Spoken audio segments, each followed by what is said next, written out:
بسم الله الرحمن الرحيم قاسين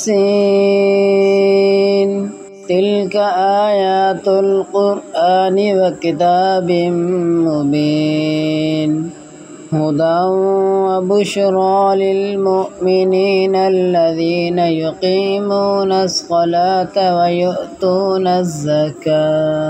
ويؤتون الزكاة وهم بالآخرة هم يوقنون إن الذين لا يؤمنون بالآخرة زينا لهم أعمالهم فهم يعمهون أولئك الذين لهم سوء العذاب وهم في الآخرة هم الأخسرون وإنك لتلقى القرآن من لدن حكيم عليم إذ قال موسى لأهله إني آنست نارا سآتيكم منها بخبر أو آتيكم بشهاب قبس لعلكم تصطلون فلما جاءها نودي أن بورك من في النار ومن حولها وسبحان الله رب العالمين يا موسى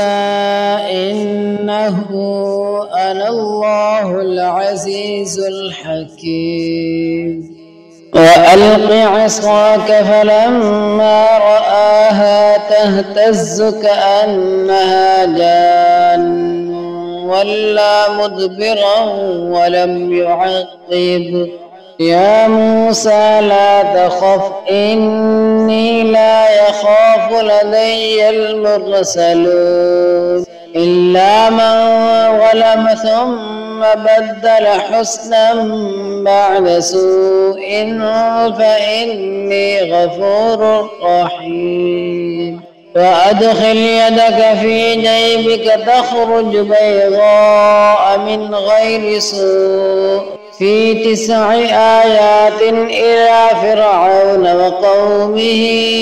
إنهم كانوا قوما فاسقين فلما جاءتهم آياتنا مبصرة